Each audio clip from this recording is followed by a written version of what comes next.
Hi guys, welcome back to స్వాత్ర kitchen. ఇవాళ మన రెసిపీ మామిడికాయ ఈగురు కర్రీని ఎలా చేసుకోవాలో చూపిస్తాను. మామిడికాయల సీజన్ అనగానే అందరికీ గుర్తుకొచ్చేది ఊరగాయలు, పచ్చళ్ళు. సో మీరు ఎప్పుడైనా ఇలా ఈగురు కర్రీ చేసి తిన్నారా? తినకుండా ఉంటే ఇలా నేను చూపించేలాగా ఒకసారి ఈగురు కర్రీని చేసి చూడండి. వెరీ సింపుల్గా అయిపోతుంది, టేస్ట్ కూడా చాలా అంటే చాలా బాగుంటుంది. సో ఈ కర్రీని చేసుకొని వేడివేడి అన్నంలో తింటుంటే గిన్నెడు రైస్ కూడా తినేసేయచ్చు. సో ముందుగా అయితే మామిడికాయ ఈగురు కర్రీని ఎలా చేసుకోవాలో చూద్దాం. ముందుగా 2 మామిడికాయలు తీసుకొని వాష్ చేసేసుకోండి. ఇప్పుడు ఒక మామిడికాయకి పీల్ అనేది తీసేసుకోవాలి, ముక్కలుగా కట్ చేసేసుకోవాలి. ఈ పీల్ ఎందుకు తీసేస్తున్నాం అంటే ఈ ముక్కల్ని కర్రీలో వేసినప్పుడు కరిగి పులుపు అనేవి ఇస్తాయి. మామిడికాయలు మరీ పులుపుగా లేకుండా మీడియం పులుపు ఉండే మామిడికాయలు అయితే బాగుంటాయి. సో మీడియం పులుపు ఉండే మామిడికాయలు తీసుకోండి, ముట్టి కూడా వేసుకోండి, టేస్ట్ చాలా బాగుంటుంది. సో ఒక మామిడికాయకి పీల్ తీయకుండానే ముక్కలుగా కట్ చేసుకొని పక్కన పెట్టుకోండి.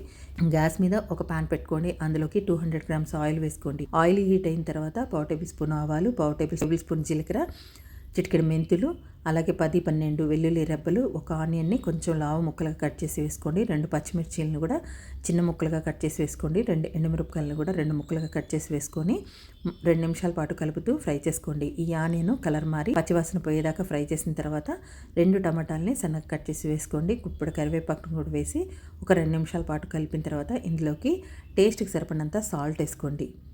వేసి మూత పెట్టి 10 నిమిషాల పాటు మగ్గించండి. టమాటాలు మగ్గిన తర్వాత మూత తీసేసి ఒకసారి కలిపిన తర్వాత ఇందులోకి కట్ చేసుకున్న మామిడికాయ ముక్కల్ని వేసేసుకోండి. ముట్టితో పాటు వేసుకోండి, రుచి సూపర్గా ఉంటుంది. సో ఇందులోకి 1/4 టేబుల్ స్పూన్ పసుపు, 1.5 టేబుల్ స్పూన్ కారం వేసి 1 నిమిషం పాటు కలపండి. కలిపిన తర్వాత ఇందులోకి చిన్న కప్పు వాటర్ వేసుకొని ఒకసారి కలిపి మూత పెట్టి గ్యాస్ని సిమ్లో పెట్టుకొని ఈ కర్రీ కొంచెం దగ్గరకు వచ్చేదాకా ఉడికించండి. మధ్య మధ్యలో మూత తీస్తూ కలుపుతూ మూత పెట్టుకుంటూ ఉడికించుకోండి.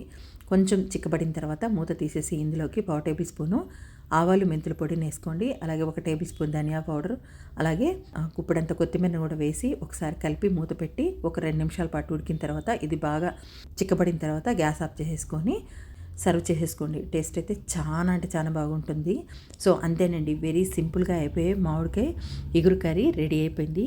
సో వేడివేడి అన్నంలోకి అయితే చాలా అంటే చాలా బాగుంటుంది. ఈ మామిడికాయ టెంక కూడా చాలా టేస్టీగా ఉంటుంది.